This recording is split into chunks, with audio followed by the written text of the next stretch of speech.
inspirasi ulah dalam menan jom ampun tuku raja. Assalamualaikum warahmatullahi wabarakatuh. Halo pemirsa, senang sekali saya Armi Nasri bisa kembali lagi hadir. Pastinya juga untuk menyapa para penonton setia Yubion TV ya, pastinya juga di podcast kita. Ini dia Yubi Podcast Membangun Aceh. Nah, jadi pastinya juga setiap episodenya ya. Nah, kita juga sebisa mungkin menghadirkan para bintang-bintang tamu atau juga narasumber yang pastinya juga punya bisa dibilang kontribusi ya melalui peran mereka, prestasi dan segala macam achievementnya yang pastinya juga ini bisa memberikan peran dan juga kontribusi untuk membangun Aceh dan tentunya juga baik itu di mata dunia dan pastinya juga untuk di tingkat nasional dan juga internasional. Oke, pastinya juga mungkin dari perjalanan karir mereka bisa menginspirasi buat pemirsa semuanya di rumah ya. Nah, jadi spesial sekali untuk hari ini kita sudah hadir ya di studio Yubion TV.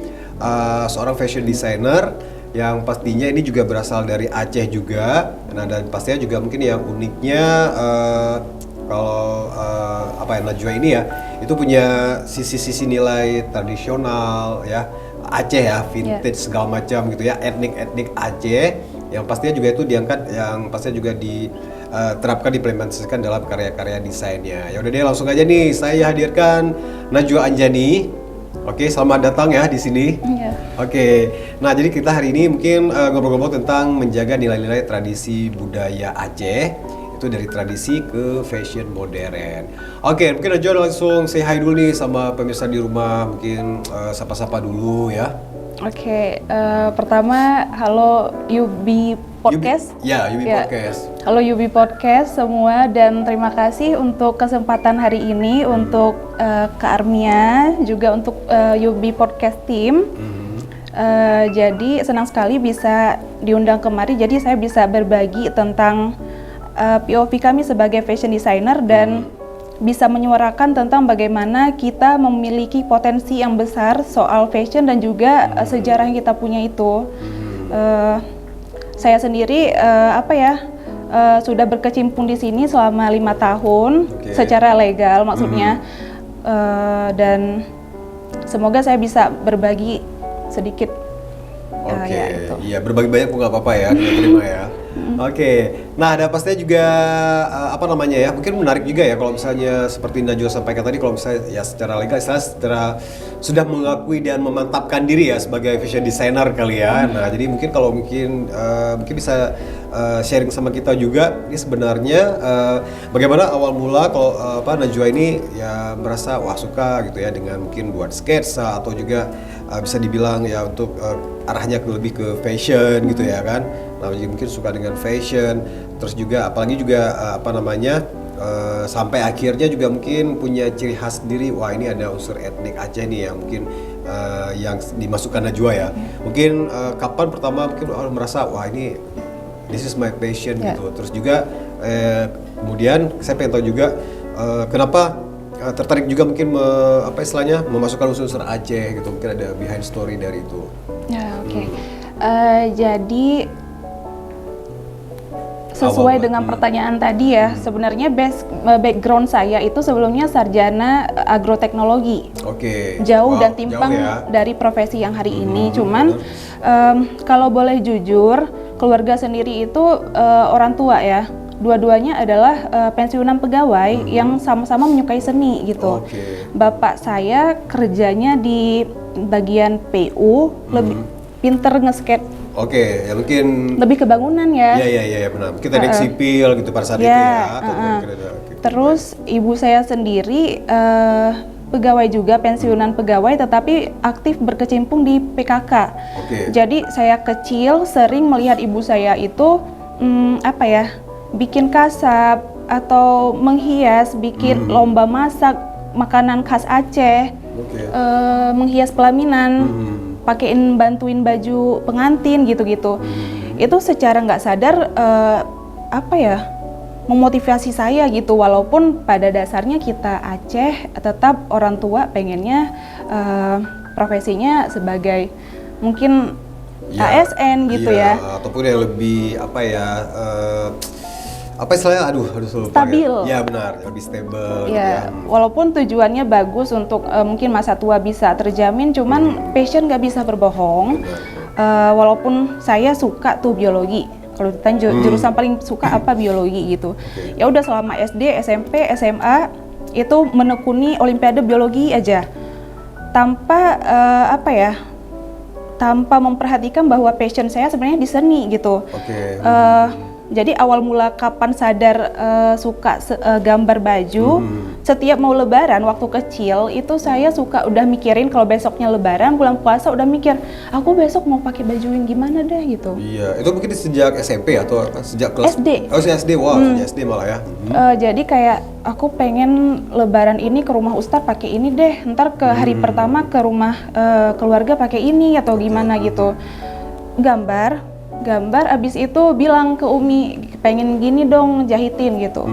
Cuman nggak pernah terrealisasikan bahwa itu menjadi profesi atau gimana. Udah, nggak pernah masuk SMK, nggak, ya udah. Kapan pertama kali istilahnya mendapatkan wadah bahwa ini loh passion dan harus jadi profesi, itu ketika 2021. Itu udah masuk kuliah dong ya? Udah lulus. Udah lulus ya? Iya, jadi ceritanya lulus kuliah itu 2018. Habis itu di tahun 2019 maklum ya, kita mengalami quarter life crisis. Iya, benar. Di usia-usia tertentu ya, atau juga mungkin biasa di akhir 20-an atau memasuki apa gitu ya, per dekade itu pasti ada. Sempat ngajar, awalnya sempat ngajar, beberapa kali resign. Rupanya saya nggak cocok sama pekerjaan yang sistematis, yang di belakang layar atau yang memiliki tahapan secara prosedural gitu, nggak bisa. Dan di tahun 2019 akhirnya COVID. Pas COVID itu saya seriusin, bukan seriusin sih, kayak hobi, beli mesin jahit. Habis itu waktu itu lagi corona ya, jadi saya jahit masker. Itu berawal dari situ ya? Jahit masker, abis itu bikin beads untuk strap masnya. Abis itu dari modal yang saya dapetin itu diputar beli kain, abis itu beli beads untuk dipayetin di baju teman-teman terdekat dulu gitu. Abis itu makin tuh teman-teman kayak bagus deh desain bajunya, gambarnya gitu. Jadi deh saya bikin brand di tahun 2019. Iya. Nah terus mungkin kenapa sih ada mungkin dari sejak apa sih juga kayaknya pengen punya sebuah ciri khas sendiri gitu ya, ada etnik Acehnya. Mungkin dimulai dari strike atau juga pas di masker itu udah ada sedikit muncul apa gitu ya, motif Aceh itu bagaimana? Acehnya belum, 2019 belum. 2020 juga kayaknya belum, masih casual, ikut pasar ya. Abis itu tahun 2021 Bank Indonesia Bank Indonesia membuat inkubator pelatihan dan kerjasama antara fashion designer dengan pengrajin wastra tenun pada saat itu. Jadi saya ikut tesnya, lulus. Abis itu kita dilatih terus selama berapa minggu, dan mulai di situ kita dimentoring oleh desainer nasional kayak Deden Siswanto. Abis itu Taruna Kusmayadi, benar-benar desainer top gitu, didatangkan langsung. Abis itu dari situ punya kesadaran, oh ternyata baju yang kita terapkan, yang kita kombinasikan dengan wastra itu nilainya lebih tinggi, baik itu nilai jual, nilai estetika, bahkan nilai sejarahnya sendiri gitu. Jadi 2021. Itu berarti udah muncul ada keinginan gitu ya, mungkin harus ada ciri khas juga. Nah, dan pastinya juga mungkin ya karena mungkin dari kecil juga tadi kalau dari cerita Najwa juga ya, mungkin sudah terbiasa dari ngelihat Umi tadi. Umi juga ya, mungkin nggak jauh-jauh dari misalnya kayak pengantin ataupun kegiatan seni ya. Nah, jadi yang pastinya juga memakai alat-alat tradisional, bukan alat tradisional ya, misalnya unsur-unsur Acehnya itu emang udah sangat akrab sekali gitu ya. Nah, dan pastinya kalau misalnya sekarang ini, nah itu juga untuk brand dari Najwa sendiri itu udah targetnya sebenarnya untuk siapa sih gitu, misalnya dari karyanya gitu, ada umurnya atau gimana gitu? Targetnya sebenarnya luas ya. Najwa pengen bikin cabang. Yang pertama itu kayak lebih ke ready to wear yang casual, yang bisa diterima oleh pasaran Gen Z, Gen Alpha, anak-anak muda, anak kuliah, remaja gitu. Sedangkan yang satu lagi adalah yang bentuknya lebih special occasion. Abis itu yang kayak made by order, emang custom, itu untuk beberapa orang tertentu yang memang punya keinginan. Terus orang kantor biasanya partai besar permintaannya seragam batik ke kantor gitu. Orang-orang dinas, Dekranasda, kemudian Disbudpar, ya lebih ke dinas-dinas yang gitu.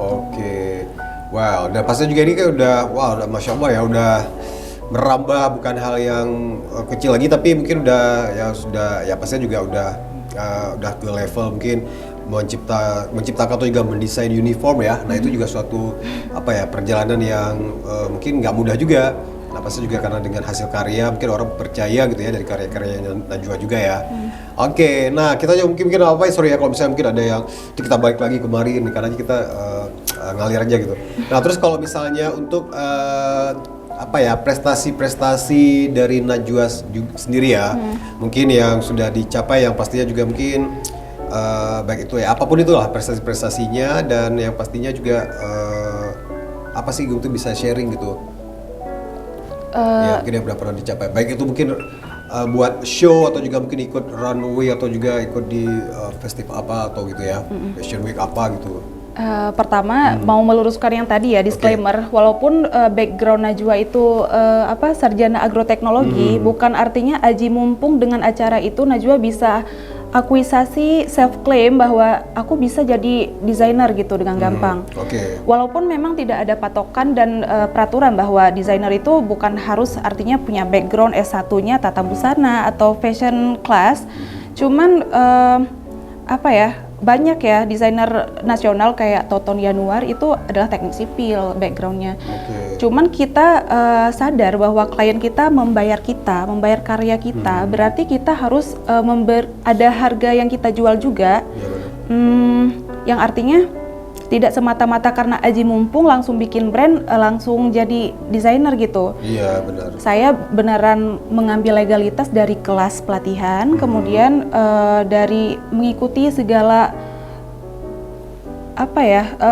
saringan yang mendapatkan sertifikat legalitas gitu. Jadi bukan hanya ikut kursus ataupun di sekolah fashion, sekolah perancang, sekolah mode, tapi ya bisa dibilang kalau misalnya sekarang tuh kayak seperti sertifikasi profesi ya. Jadi untuk mendapatkan legalitasnya, this is the fashion designer, itu pasti juga dari ada tesnya, ada tahapannya mungkin sama seperti kalau saya mungkin di akademisi gitu ya, naik pangkat ini, golongan ini, ya kita harus karya yang diakui dulu, harus ikut tes lagi. Berarti sama juga dengan Najwa ya. Jadi ya nggak serta-merta, aku fashion designer, nggak seperti itu ya. Benar. Ya baru ikut dari pertama 2021 itu kita baru ke panggung runway pertama.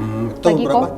2021. Lagi COVID, jadi di YouTube ya, daring, diadakan oleh Bank Indonesia di Hotel Hermes di sini masih di Aceh. Abis itu baru deh mulai kan dicatat namanya, ini udah ada nih fashion designer baru gitu-gitu. Akhirnya baru dapat undangan ke Islamic Fashion Festival di Aceh juga masih. Abis itu nextnya di Aceh Fashion Festival PKA. Baru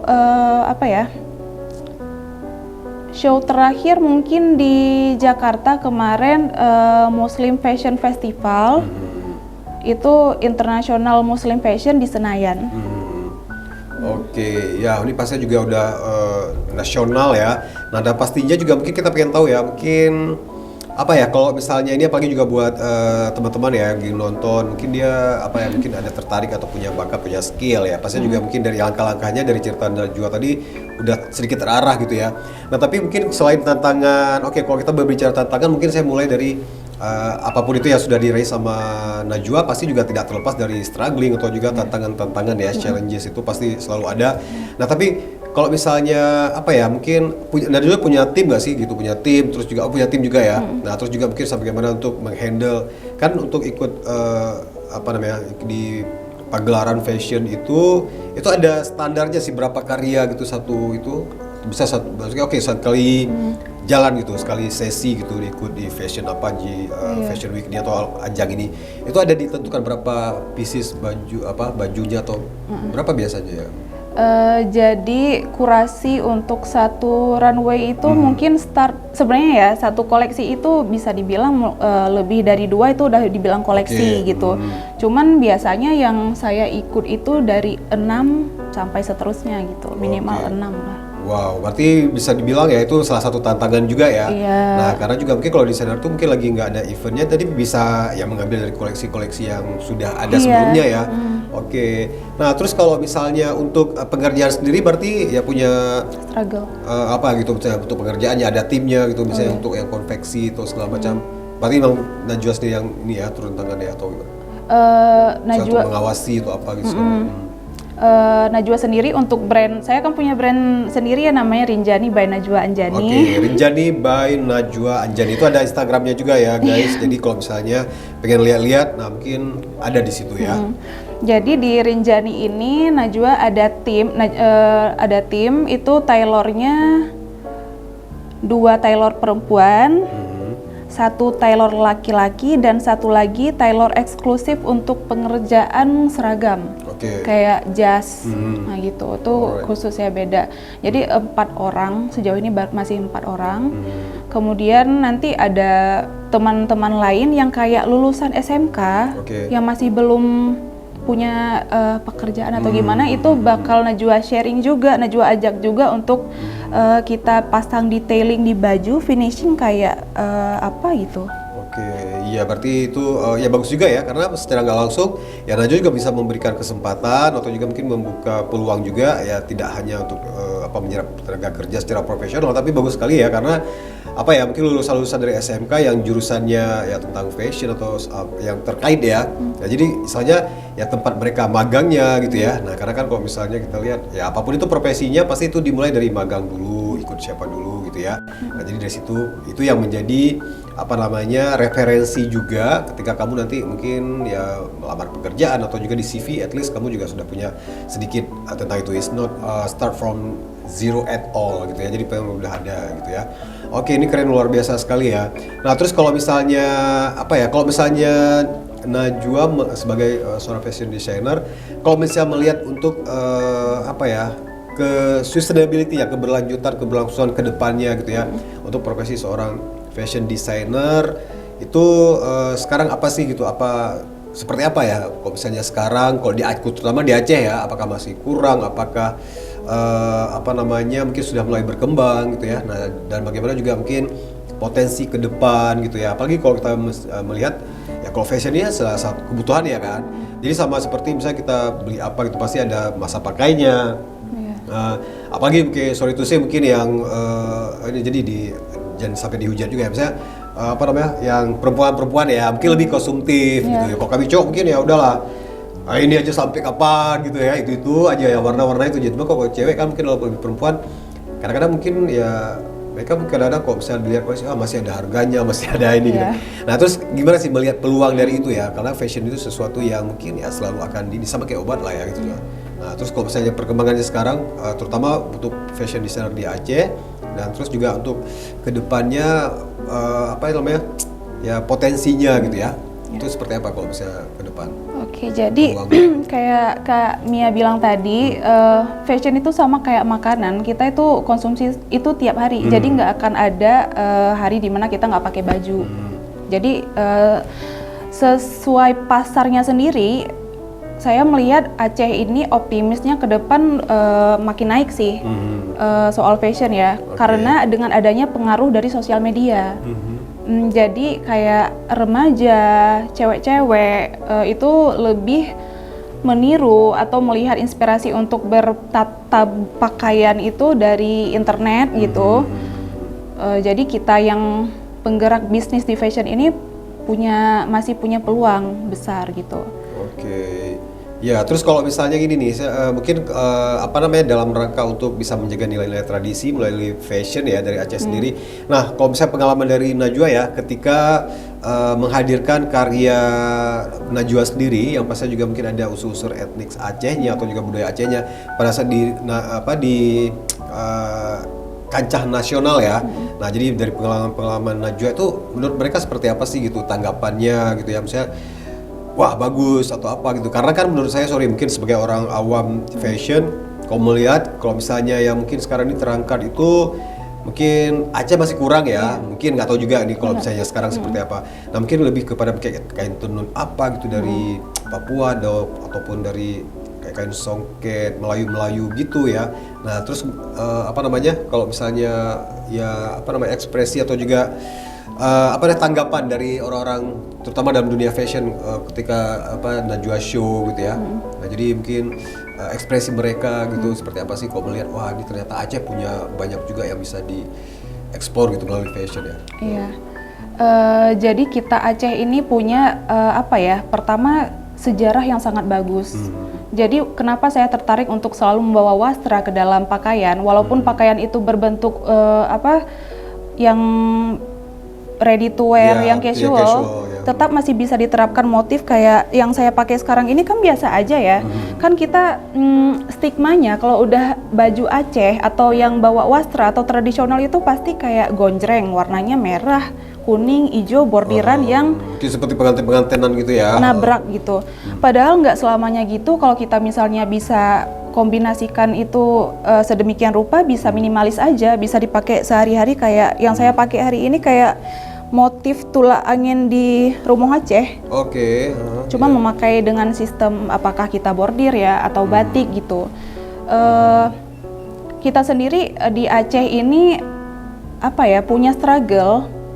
Pasar kita sendiri adalah struggle-nya karena kayak kita di Aceh ini sorry to say banget tapi kita FOMO. Kita mengikuti pasar Aceh tsunami apa yang lagi tren gitu. Katakanlah ada brand dengan menerapkan huruf dari head to toe di atas kain silk berbahan polyester yang enggak ramah lingkungan, yang enggak sustainable. Dan juga merugikan brand asli yang punya gitu. Katakanlah brand B, kita asal pakai itu dengan barang yang KW-nya. Itu yang pertama kita merugikan si pemilik brand B ini pertama. Yang kedua kita nggak punya identitas dalam berpakaian, sedangkan fashion itu adalah bahasa. Kita bisa bercerita siapa kita, karakter kita itu melalui pakaian yang kita pakai. Baiknya kita punya identitas dan ciri khas sendiri, walaupun bukan berarti harus pick me, harus beda sama orang, bukan. Alangkah baiknya kita pakai apa yang ada, yang kita nyaman, tetapi bukan ikut serta-merta pasaran. Iya benar, ya karena kan benar-benar itu salah satu ini ya POV baru ya buat kita ya, dan pasti juga mungkin salah satunya kita mungkin yang sudah apalagi teman-teman yang ya benar sih mungkin kadang-kadang ya bahannya juga nggak ramah lingkungan, udah KW bukan original ya, apa tadi yang polyester ya? Polyester, plastik. Iya benar. Nah itu kan yang tentunya juga Nah ada pastinya juga itu apalagi dengan mungkin brand-brand yang besar ya kayak let's say Balenciaga, Louis Vuitton, bla bla bla dan segala macam. Padahal itu jelas-jelas yang merugikan lingkungan ya. Apa itu kita pakai untuk baju lagi ya. Belum lagi kita yang yang sampah-sampah harian yang kita hasilkan dari sampah rumah tangga aja belum selesai ya. Tambah lagi dengan baju gitu ya. Nah jadi mungkin lebih bagus untuk ya udah deh karena juga banyak sekarang pilihan ya. Nah, jadi mungkin dari etnik lokal. Karena yang kalau bukan kita yang mensupport siapa lagi? Apalagi buat teman-teman yang mungkin istilahnya ya, yang pekerjaannya tuh ketemu dengan banyak orang, mobile gitu ya. Nah, jadi kalau misalnya ketemu orang kan tiba-tiba bagus ya baju ini. Jadi kita bisa menjadi duta juga untuk fashion di negeri kita sendiri. Di daerah kita sendiri juga ya. Nah, jadi maksudnya bisa seperti Najwa nih, mungkin pergi terlepas dari mungkin seorang fashion designer. Jadi ya karena juga mengimpress orang, terkesan gitu ya. Wah, ini bagus. Jadi itu juga pas lagi pakai ya udah pakai baju sendiri ya. Ada unsur-unsur Acehnya gitu. Wah, itu bagus sekali. Oke. Nah, terus juga kalau misalnya kalau untuk tren fashion itu sendiri ya, nah itu mungkin dari 5-10 tahun ke depan itu bakal seperti apa sih gitu. Mungkin kita berangkat dari lokal dulu, kemudian mungkin nasional atau juga global ya. Nah itu juga, dan tentunya juga apa istilahnya, apakah juga dunia fashion industry ini khususnya untuk yang domestik di Aceh, di lokal itu juga bakal terangkat mengikuti perkembangan zaman, dan juga dengan apalagi sekarang dukungan dengan plus minusnya juga ya, kalau misalnya media sosial ya. Jadi mungkin orang nggak perlu yang punya apa ya store yang dulu harus yang sewa tempat segala macam ya. Kalau sekarang kan kita ada online. Ya ada platform digital online gitu. Itu seperti apa sih Najwa kalau bisa kita lihat? Kok kedepannya mungkin tadi yang ini chance atau juga peluang industri fashion kita itu ya, mungkin di Aceh trend fashionnya ya ke depan. Trend fashion. Oke.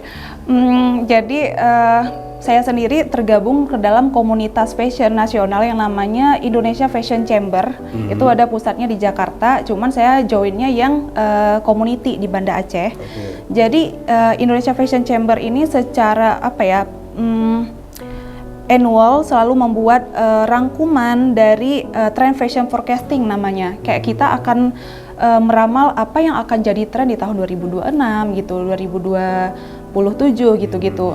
Cuman tidak selamanya tren itu terbentuk dari sebuah materi yang mereka buat itu ya. Kadang Najwa pribadi, Najwa meriset tren itu dari sosial media di Twitter pertama. Karena Najwa di Twitter itu follow beberapa akun fashionis atau kurator dunia yang aktif bicara dari fashion magazine, Vogue atau apapun, dan dari runway mereka, Paris Fashion Week atau apa, dari apa yang mereka hadirkan dalam koleksi itu bisa kita tangkap, oh ini yang akan jadi tren gitu. Dan untuk 2026 sendiri itu mostly trennya tuh bakal apa sih maksudnya? Balloon, layering bertumpuk berlapis, tetapi ditumpuk yang berlapis itu masih bahan yang katun ya gitu. Kita masih bisa akalin dengan cuaca Aceh atau Indonesia yang seperti ini. Untuk hijab sendiri, untuk tren hijab lebih ke minimalis seperti pasmina ya. Kayak pasmina. Iya, kemudian print on print. Motif on motif artinya, kemudian unique shoes itu sangat tren juga. Fabric kayak taffeta kembali naik sama beludru, itu udah lagi tren lagi juga, sama serutan. Detail serutan itu hampir ada di Jakarta Fashion Week, itu banyak di Paris Fashion Week juga kemarin banyak. Jadi dengan adanya tren itu semua bukan berarti hanya orang yang non modest yang bisa menerapkan itu, tetapi kita yang berpakaian modest ataupun bahkan yang berpakaian muslim bisa menerapkan teknik itu semua, bahkan dipadukan dengan wastra juga gitu. Wastra itu nggak serta-merta harus menjadi center of point di bajunya, tetapi kayak bisa kita mainkan printing. Contohnya kayak saya pernah pergi ke mall, habis itu liatin baju kaos bentukannya seperti kemeja kerah pastur biasa gitu, bahannya terawang adem, tetapi dia memakai motif kaung. Jadi dia tanpa sengaja, tanpa sadar membuat batik, tetapi kayak sangat-sangat amat casual dengan sistem emboss. Cuman timbul aja gitu bentuk kaungnya, tanpa berwarna, tanpa apapun. Ya gitu. Jadi mungkin akan jadi trennya ya. Iya. Ya misalnya sepertinya ada sampaikan tadi ya. Oke. Nah, terus juga kita pengen tanya juga nih, karena mengejar waktu durasi juga sebenarnya banyak kita pengen bahas ya. Nah, itu kalau next project dari Najwa sendiri itu apa sih ke depan gitu? Yang mungkin lagi disiapkan. Yang terakhir kemarin saya baru bikin baju untuk salah satu nomini dari Piala Citra tanggal 20 ini di nasional. Ada salah seorang berdarah Aceh yang dapat nominasi di Piala Citra. Jadi siapa sih kalau boleh tahu? Raisa Kamila. Oke. Ya. Oh, Raisa Kamila. Yeah. Saya kenal juga ya, teman saya juga. Nah, jadi dia dapat nominasi untuk Untuk kritik film mungkin. Oke, nah jadi dia yang akan memakai rancangan Najwa ya. Dapat calling habis itu minta untuk dibuatkan baju karena ada red carpet segala macam mungkin atau gimana. Kan itu special occasion. Jadi sangat merasa senang saya bisa merekonstruktif baju Aceh yang berbentuk cekak musang seperti siluet laka tetapi berkebaya gitu. Dengan bawahan celana yang berstruktur asimetris gitu segala macam. Mereka cukup menggambarkan beliau juga ya, minimalis. Yang ya benar. Speakingnya tentang Aceh itu emang ini kali keluarga saya. Oke, wah ditungguin juga ya nanti juga mungkin seperti apa karyanya. Oke, mungkin yang the last question. Nah ini apa sih harapan Najwa ya? Tentunya juga untuk pemerintah atau juga generasi-generasi muda sekarang dan masyarakat umumnya ya untuk bisa memajukan industri fashion, terutama juga dalam menjaga melestarikan budaya-budaya nilai-nilai tradisional ya supaya juga tetap ada ya. Karena kan melalui dengan kita terapkan sedikit demi sedikit itu kan mungkin tidak hanya pekerjaan seorang fashion designer ya, tapi juga mungkin semua orang. Even kalau kamu juga mungkin nggak yang tidak terjun langsung ya, tapi bisa ada perannya, terutama buat pemerintah nih yang mungkin harus dukungannya seperti apa gitu supaya juga industri fashion di Aceh ya, tentunya juga nilai-nilai fashion budaya Aceh itu bisa terangkat dalam fashion yang tetap sustainable sampai ke depan gitu ya, yang mungkin bisa lebih kenal lebih tidak hanya nasional tapi internasional mungkin gitu ya. Oke, pertama peran pemerintah sangat berdampak ya untuk saya pribadi. Contohnya untuk 5 tahun yang sudah ini saya selalu bermitra dengan kedinasan dinas kebudayaan gitu. Dan di 2026 sendiri saya kami sudah mencanangkan akan ada proyekan baru. Di mana saya akan mungkin nanti ya itu untuk secret ya. Secret. Jadi harapannya untuk pemerintah untuk bisa menerapkan apa yang saya terima ini juga pada teman-teman desainer yang lain. Inkubator, pelatihan, kemudian mungkin untuk terus membuat acara-acara kreatif agar ada wadah untuk kami menampung kreatif-kreatif muda ini, termasuk para penenun. Itu kami sering memakai tenun dari Aceh besar tenun yang sama yang dipakai di Dit Maulana ke Paris Fashion Week. Sama, itu Mutiara Songket salah satunya ya. Untuk terus memproduksi membantu mereka untuk terus memproduksi gitu. Karena kita sendiri struggle di Aceh adalah kita nggak punya pabrik. Beda dengan orang Bandung, orang Jakarta itu punya pabrik tekstil. Kita keterbatasan, kita cuma punya pasar yang menjual polyester di sini. Jadi harapannya untuk terus memperbanyak tenunan-tenunan dari serat-serat alami atau begitu. Ya, supaya juga bisa sama-sama mendukung ya, memberdayakan ekonomi masyarakat, para pengrajin, para penenun, dan juga tentunya juga mungkin dari para fashion designernya juga tidak kesusahan juga ya, nggak yang terlalu terbatas limited untuk mendapatkan bahan-bahan tersebut ya. Ya benar sih, yang penting itu juga mungkin pabrik tekstil ya, nah itu juga mungkin tidak hanya satu pihak yang diuntungkan dengan itu, tapi penyerapan tenaga kerja dan juga bisa mengurangi cost, limbah. Ya benar sekali. Dan cost ya. Ya karena juga istilahnya bisa menambah APBD kita juga. Jadi kita nggak yang menghabiskannya spendnya keluar gitu ya untuk biaya produksi segala macam ya.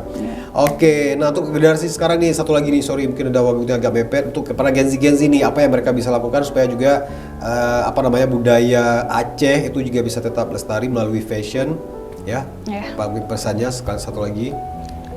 Untuk anak muda, teman-teman atau semua yang di sini di rumah, baiknya kita turunkan perilaku konsumtif kita terhadap pakaian, pakai atau beli yang seperlunya, beli seminimalis. Aku punya tips, jadi beli yang paling minimalis agar bisa di mix and match. Semakin kita punya detailing yang rumit, semakin susah untuk di mix and match. Tapi semakin kita punya hal-hal yang mudah untuk digabungkan, itu akan jangka panjangnya lebih lama, lebih panjang gitu. Yang kedua, kurangi konsumtif terhadap kalau Yohji Yamamoto, seorang fashion designer Jepang bilang, kita itu adalah polutan fashion. kita mengikuti apa yang lagi tren. Jadi coba menjadi otentik diri sendiri, jangan mengikuti pasaran baju brand itu hanya menjual ego dan pride kalian. Coba menjadi otentik sendiri, pakai apa yang nyaman, dan kalau bisa pakai apa yang dari desainer lokal sendiri, produksi gitu. Karena wastra hari ini bukan wastra lowak dan etnik dan tua, enggak lagi, karena kita udah bikin wastra itu jadi bomber metal, kita udah produksi itu menjadi outer cantik, sejauh mata memandang lihat. Nah kita juga yang Aceh punya yang produksi kayak gitu. Oke, ya, nah pastinya juga ini udah kurang lebih 30 menit, mungkin udah lebih sedikit tapi nggak apa-apa ya, karena juga sebenarnya banyak yang pengen dibahas, tapi mudah-mudahan nanti next kesempatannya ya, Najwa bisa hadir lagi ya, mungkin dengan ada karya atau gebrakan terbaru apa lagi gitu ya, yang pastinya juga mungkin bisa menginspirasi buat pemirsa di rumah ya. Nah sebenarnya ini nggak cukup juga ya, kalau kita membahas ini harus sudah berpart-part gitu ya. Tapi it's okay, thank you so much nih, terima kasih banyak buat Najwa Anjani ya, pastinya juga kita berharap supaya juga semua kita bisa mendukung ya karya-karya dari desainer lokal yang pastinya juga ini kalau Najwa ini Masya Allah juga sudah berprestasi di nasional, dan dukung juga untuk Rinjani by Najwa ya. Ya, jadi jangan lupa ya untuk Eja dan juga Dila ya. Oke. Dan pastinya juga untuk mudah-mudahan mendukung ya untuk produk-produk fashion lokal, jangan konsumtif, dan ada tips-tips yang sangat bagus sekali tadi ya, terutama juga buat para cewek gitu ya, karena juga jangan menumpuk-numpuk. Nah jadi kenapa nggak beli yang minimalis aja, yang bisa di match and match ya, karena juga fashion itu juga kalau sekarang ini ya, kalau misalnya dalam dunia keilmuan atau juga di lingkungan itu limbah yang ditimbulkan sama fashion itu juga nomor 3 terbesar. Ya bayangkan tuh ya pemirsa ya. Jadi beli seperlunya aja yang oke, yang cukup dengan kamu. Udah hitam sama putih aja udah seperti ini ya. Oke. Ya Najwa, thank you so much sekali lagi ya. Nah, dan pastinya juga sukses terus, dan pastinya juga bisa memberikan kontribusi, dan tentunya juga bisa mengangkat nama Aceh ya, terutama dalam budaya fashion Aceh di tingkat nasional dan juga internasional. Oke pemirsa, kita pamit. Thank you so much. Wabillahi taufiq wal hidayah. Assalamualaikum warahmatullahi wabarakatuh. Bye bye, sampai jumpa.